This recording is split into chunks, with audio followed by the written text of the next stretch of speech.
Hey there, it's Eve Mayer. Welcome to the CMO Go Show, produced by Splash Media, where I visit with only the very coolest, most beautiful, most intelligent chief marketing officers. Today, I am here with Michelle Hoffman. Michelle is the Vice President of Marketing at Copart. She is a marketing professional with 20 years of advertising sales, public relations, operations experience in automotive, travel, entertainment, consumer goods, heck, everything, retail, everything. She's worked with amazing brands like Six Flags theme parks, Sears Holdings, Sears.com, Kmart.com, MyGopher.com, and Whirlpool. Thank you so much for joining us today, Michelle. I know I've been tracking after you for a few months, and we had a common connection who finally hooked me up. Yes, no, I'm glad to be here. Thanks so much for thinking of us. Okay, we're going to jump right in because we always like to see how good of a liar you are. Okay, really. I love this. This is the most important skill as a guest on the CMO Go Show. You're going to tell us 2 truths and a lie about you. You're going to really sell it. Okay. And then at the end of the show, we will reveal the lie. Okay, I got it. I'm ready. Okay, number 1. Okay, number 1, I am a huge football fan. Like, so big, I go to every opening game for the Cowboys. Huge fan. Okay. The second one is that I have been on stage with Bon Jovi twice. And Richie Sambora. I love Richie Sambora. When I was 15, that was like my biggest crush ever. And I went to a concert and I felt like he was singing right at me. I'm sorry. What were we talking about? Okay, Bon Jovi. You've been on stage with Bon Jovi twice. Oh my gosh, I'm so excited. Okay. Well, it's 2 truths and a lie, so we'll see at the end. Okay. And the third one is I have been flying international and domestically by myself since I was 4 years old. So since you were 4? Okay. So domestically and internationally by yourself since you were 4. Okay. Yes. I really want Bon Jovi to be true. Okay. Yes. So you could give me Richie Sambora's phone number, and my husband doesn't need to know. I mean, exactly. But yeah, I'm sure that'll happen. But flying internationally at the age of 4, I can't imagine that. And now I forgot what the first one was. Football fan. Football fan. Yeah, I hate sports. I'm sorry. So that was me. Totally. Zoned out on that one. Like American Idol is probably the biggest sport I would watch, or watching Young and the Restless would be the that's other awesome. sport. Maybe that's it. Okay. Oh, that's awesome. All right, we're going to reveal the lie at the end of the show. Okay. Okay, so you're walking down the street one day, and you see this cute little 8-year-old girl, and you see her face, and you realize it's you who has traveled in time, like Bill and Ted's Adventure or something, and you're like, what are you going to be when you grow up? What does she say? Well, when I was 8 years old, I really wanted to be, just like a lot of 8-year-olds, a doctor or a veterinarian. So that was really near and dear to my heart. I had lots of animals at home, and I just was, I very much wanted to take care of things, people, animals. I wanted them to get better when they were sick, and I wanted to be that person to help, get them to that point. So. I would love to say that I wanted to be a doctor when I was growing up. I was not that kind. I guess that is a common thing. I just wanted to be like a star or something. But did you ever see Doc McStuffins, the little? Yeah. At Disney. Love her. Yes, I love it. Cute. Oh, it's so cute. Well, and the funny thing is, even though I'm in marketing today, I'm still very much involved in sciences. I love it. My kids are doing science fair projects, and I'm like, oh, let me help you. And they're like, Mom. They're like, seriously, stop it. It's my project, you know. So gosh. I love science still today. But really what got me to change over to the communication side is I was really prepping to be a doctor. I mean, I made it into my undergrad program. I was pre-med. Really? I loved it. It was so much fun, but I had to take a communications course. And everybody had to have one to graduate. And I took the communications course, and I loved it. And I realized there was so much out there that I didn't even know about in the world, like communications and marketing. And my uncle at the time was a director in LA doing TV commercials. And I really didn't know much about what he did and never thought twice about it. But once I took that communications course, I reached out to him and then figured out, hey, this is what I want to do with my life. So that one class, you shifted from being a doctor to being a marketer. Totally changed me. Wow, yeah. and you don't regret it. I don't, no, not at all. I think that I'm very proud of where I'm at, and I think that my 8-year-old self would be very proud to see where I'm at today, too. That's awesome. I love that. Yeah. Okay, so you are heading up marketing at Copart. Yeah. I know Copart is a big company. I know it has tons of employees, but I don't really know all that it does. And I want you to explain it to people who don't know. Okay. who Copart is. Yeah, so Copart is a online auto auction company. We're based in Dallas, Texas, and we are basically 5,000 strong employees. We're a publicly traded company, founded in 1982 in California, Northern California, as one salvage location, one salvage yard. And since then, now we've grown to over 200 locations in 11 countries.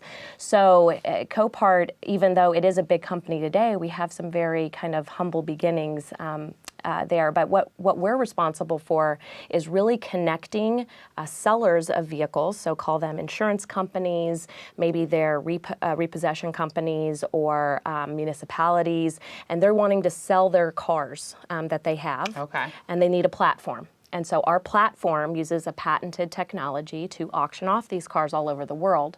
And my responsibility, my team's responsibility, is to find buyers all over the world. So they could be auto dismantlers, recyclers, they could be wholesalers, body shops, anybody international, or even consumer buyers looking to rebuild a car. So you're really a B2B company. Yeah, a lot of it is B2B. About 80 to 85% of what we do is about B2B. And so being the head of marketing for that, most of your business is marketing, so that's what the company is mostly focused on, right? Right. Putting those two groups That's together. Right. Wow. Yeah, we're 100% online. We're a digital online company, so everything we do is not in the traditional sense of an auction. So we don't have a live auctioneer. We have, everything is online, and that means people in Egypt can bid on a car just like a person in California. And if they want the car, whatever they believe it's worth, they're going to bid the price up to that amount, and it's going to be shipped out wherever it goes. So you get to deal with all kind of exotic cars and regular cars and old cars and everything? Yeah. So I hadn't really known very much about Copart when I came to Copart about 6.5 years ago. And what I did know about them is they were an online auction company. That's about what I knew. My grandfather used to rebuild classic cars, and he built a T-Bird. And ever since then, I've kind of had this love for cars and really wanted to follow, where I could, the car industry. And so Copart actually does sell classic cars, exotic cars. We also sell Hondas and very practical cars and trucks and SUVs. And so there really is a variety of vehicles on our platform. Yeah. So being that it's putting these groups together and it's something that's a little bit different, what are the main tactics that you use in marketing? What are the main things that you're in charge of? I know you said it's all online. It's all digital. Yeah. Okay. It is. So my team is 25 strong marketing professionals in-house, and we kind of operate like an agency. So we have a team of people that are responsible for the website, web development, features and functionality. We have a team that's responsible for email marketing, acquisition marketing, pay-per-click, search engine marketing is huge right now, as you know. Social media is big. So acquisitions through social media right now, customer service on that side of it as well.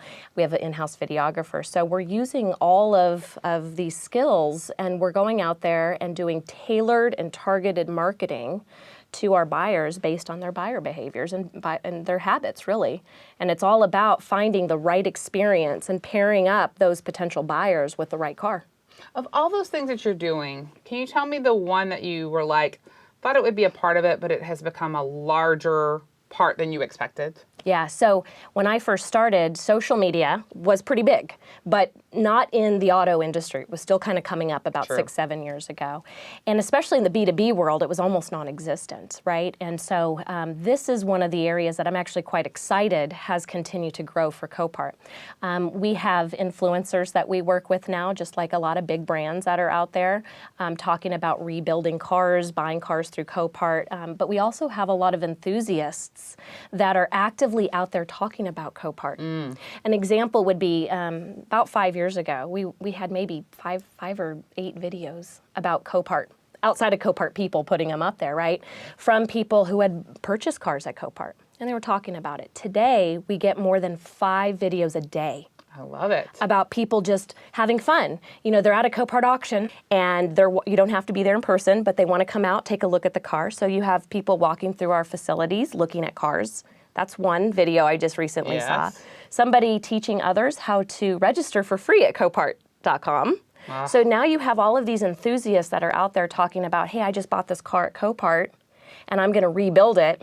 And we just launched our 5th annual Rebuild Challenge. And so this is something that's real exciting for our buyers all over the United States to kind of come together, get a car, rebuild it, and then kind of display it for everybody to see. I love that you're watching the video coming in. I run into so many CMOs, heads of marketing that don't. And so many times there are customer service issues that repeat. And people are such fans of the brand, like it sounds like Copart has, that they will, at no cost to your marketing department, answer that question through a video. That's exactly communication. right. Yeah. And the best thing is to use their video to help people that are in need of that same question instead of producing your own thing sometimes. So looking for people who are your brand ambassadors to do it and adding video onto it or just using their video is sometimes like the best thing to do. And people believe it at a much higher rate. Absolutely. And I have seen video and just content marketing grow so significantly, even just in the last 2 years. I mean, it's been up and coming. We've always, said content's king, but the video content is so rich.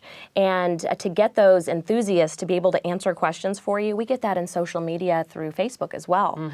We have those enthusiasts that are out there and somebody asks a question, how do I register on Facebook? And then I have somebody else kind of swoop in, not even a Copart employee, who's just excited, enthusiastic, and says, hey, I registered, here's how I did it. Yeah. I love it. So we're actually filming this today in Splash Media Studios and Splash Studios in Addison. And one of my favorite things about being partnered with Splash is when they talk to their potential clients, they can do video in the studio that's nice and fancy, or they can do it in the field, or they can make suggestions at times when they don't need to do the video. Perhaps you already have the video in-house, and there's a balance between all those things. Everything doesn't have to be overly produced, tons of money on TV. There are times when it needs to be less than that. There are times when it needs to be somebody with an iPhone. There's times when it needs to be your client, your ambassador sending it in, and it's free. And there's times when you need a studio, and you need to look at all of those things, really. So yeah. Okay, so you had a role where you represent, like right now, you represent Copart, Crash Toys, Copart Direct, CashForCars.com. I don't know how you keep all this straight. How does the marketing differ between all of those brand names? Yeah, that's a great question. So Copart, like you had mentioned earlier, is really 80 to 85% B2B. So marketing and putting together campaigns for that group is very different than Crash Toys, for example. What is Crash Toys? So Crash Toys is exotics, boats, RVs, and most importantly, motorcycles. So it's a totally different buyer. And we have a location in Dallas that is geared towards our consumers. So you can go in, take a look at the showroom. These are bikes and exotics that you can take a look at, bid on in an auction, either right there from your mobile device or from the comfort of your home. But marketing to those individuals, given that they're probably going to skew a little more consumer-based, is very different. Yeah, right? Totally. That's where video is so important. The business buyer knows what they want. They come into the funnel. You can give them a very simple and easy experience. That's what they're looking for, right?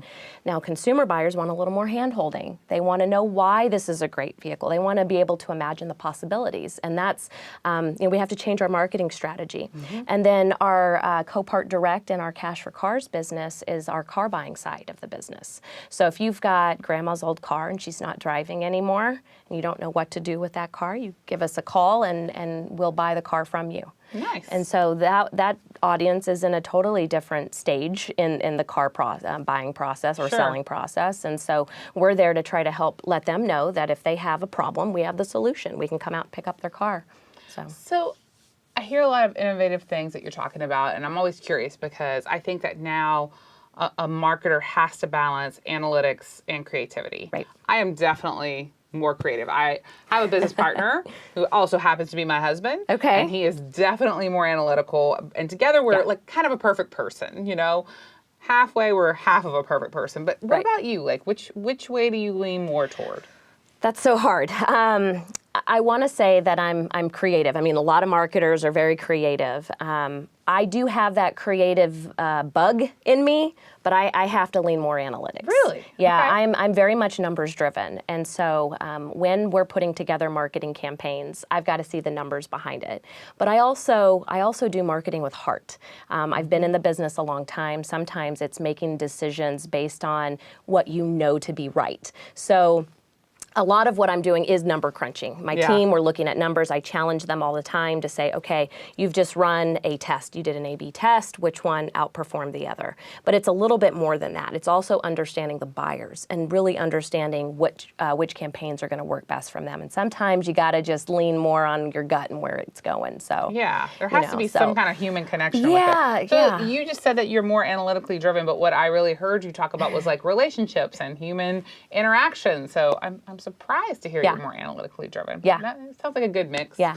Okay, so you worked at Six Flags. Yes, I did. What was your favorite ride? Okay. Are you a daredevil? Do you like the rides? So I did have the opportunity to be on a cable TV series riding a roller coaster when I was younger. Yes. So the Texas Giant out at Six Flags Over Texas, I had to ride it for about 2 hours straight when I was about 20 years old. Crazy. Yes. I don't know. You know, when you make those videos for cable TV, you know, you put a camera in the front. Yes. And you got to have the same two people riding throughout, you know, the 2 hours so that you can get all the different takes. And so I was the one volunteered to sit right next to the host. And I love this. So, but that is not my favorite ride. That is my second favorite well, you ride it for 2 hours. I know. Probably not your favorite not my either. favorite ride. My favorite ride are the flume rides, the water rides. Yeah. The log flume at Six Flags, Splash Mountain at Disney. Yes. Those are my favorites. And I think that my love for the flume actually came when I started my very first job.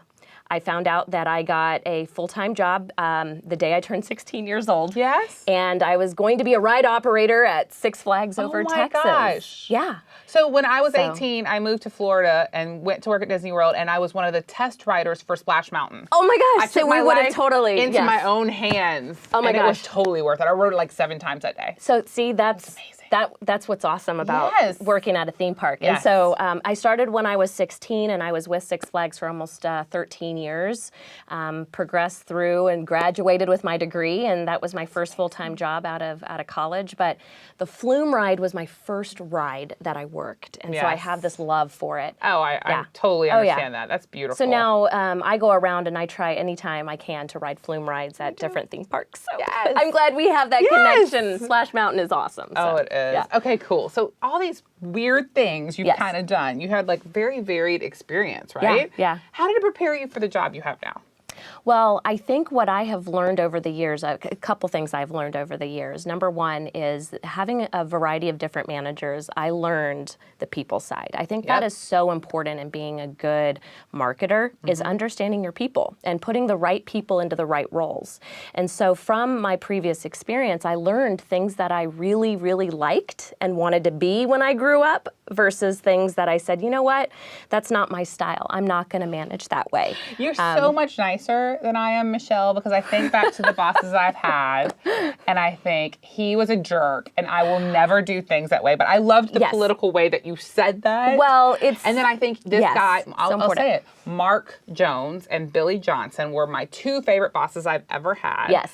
And I would say 80% of my management style is because of those 2 men. They leave such an impression on you, you know. And I have I had a mentor kind of coming up through the ranks, and he is now at the Seattle Space Needle as the CEO. Wow. And he was there for me when I was at Six Flags and helped push me up and said, you can do it, and really put my name out there. And I think a lot of times that's important. You got to have people that are going to be out there talking about you. And that's what's so important to me with my marketers, is that I'm out there. It's not Michelle's team, it's the marketing team. Yeah. It's, you know, it's this person, they did that job and they did amazing at it. And then watching them grow, you know, that actually helps the company. And so that's one of the most important things that I've learned over the years. The other thing that I learned is that I love marketing.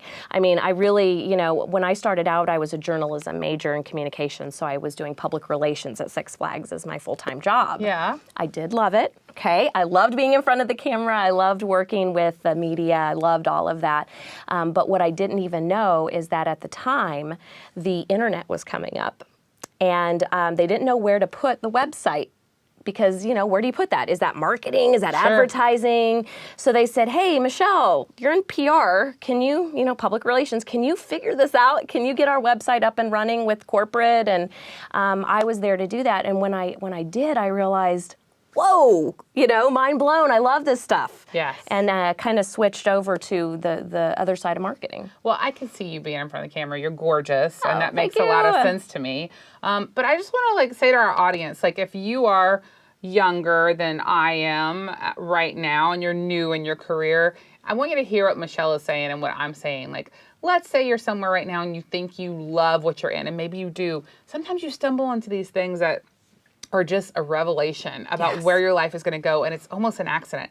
And also, back to what we were talking about before, let's say you're in a situation right now where you're working for a boss that is absolutely horrible. You just can't understand her. You can't stand her at all. Watch for the lessons in that. Go to therapy while you're there. You might need Go it. to a lot of therapy. I definitely did that. But watch for the lessons in that, because one day you're going to have your own team or your own company or your own project, and you're not going to repeat the things that boss did. You think that's fair advice? Yeah, I think it is. And it's hard when you're first coming out of school because you don't know what to expect. You don't know what your position is and your role is, and you're trying to find who you are in that. Yes. And unless you have somebody kind of help prop you up to guide you along the way, you have to learn it yourself. And so, find a mentor. Find a mentor, absolutely, yeah. Absolutely. That's helpful. So what do you think about people in marketing? I'll tell you one thing that annoys me.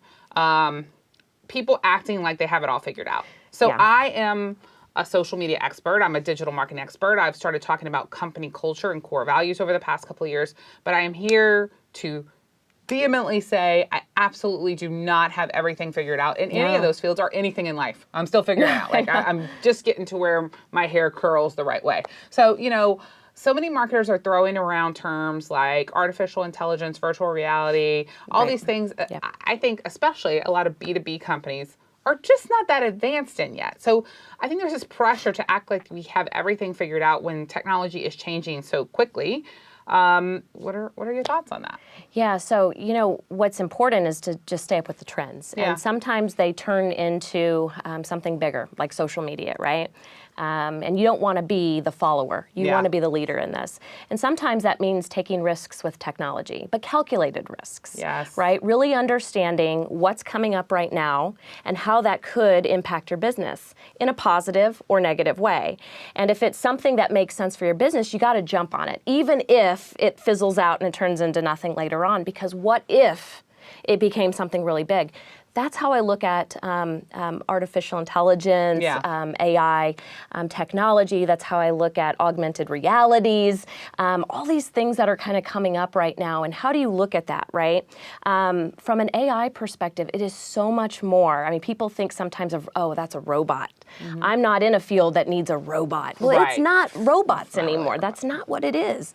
It's definitely about having tailored, AI helps you with tailored marketing experience. It helps you understand your analytics. And one of the things that I'm really interested in is following the trends on AI. Right now, probably I read a study, but it's something like only about 40% of companies right now are really even engaging with artificial intelligence. And I think a lot of that 40%, only 20% are engaging in with an effective result. Correct. Right? Yes, that's exactly right. And so as a company, I think that as a leader, you've got to look to these new technologies and you've got to say, okay, is this something that makes sense for my company? You see on big brands, these recommendations engines, right? That's artificial intelligence, right? They're algorithms running in the background. It's about finding what the right option is for you. You're looking for a shirt. They want to be able to serve you up based on predictive analytics what is going to be of interest to you. And it really does apply even in the B2B space. I mean, I've seen it quite a bit in the B2B space right now. It could be anything from serving up a car. I know that you have searched these vehicles in the past, and I think you're going to be interested and excited about these cars that I'm going to serve to you, right? Same thing. I love how you explain that. You made it consumable, you made it understandable, and real life examples that people can really get behind. So we have come to the end of our show. Okay. And so now you want we get find to find out the lie. So let's review the 3 things you told us. 2 truths and a lie. You're a huge football fan. Yes. You've definitely been on stage with Bon Jovi twice. Right. And you started flying internationally and domestically when you were 4 years old. Yes. Okay. Which one is the lie? The lie, I don't like football. So, Oh my goodness. I was like, we get along so well. We're exactly like, except the whole sports thing. That sounds horrible. Yay! No, so I have been on stage with Bon Jovi twice, and I was this close to Richie Sambora. Yes, and he is my favorite. He's my favorite. So, yes. He's so cute. It's true. It is true. Was he nice? He was, yeah, Everybody was so says, nice. was he nice? Listen, I really don't care if he was nice. Was he hot? Oh, he was amazing. Hot. He was playing his guitar, had his hat on. Yes. It was awesome. I actually got to see Bon Jovi. Why were you on stage? Well, I had the opportunity where I had done some really great work at a company I was at, and they wanted to reward me for that effort. And they said, "Hey, does anybody like Bon Jovi?" And I'm like, "I'll go." Oh my gosh. So I got to see them in concert about 15 years ago in Chicago. About 15 years ago in Chicago and in Milwaukee.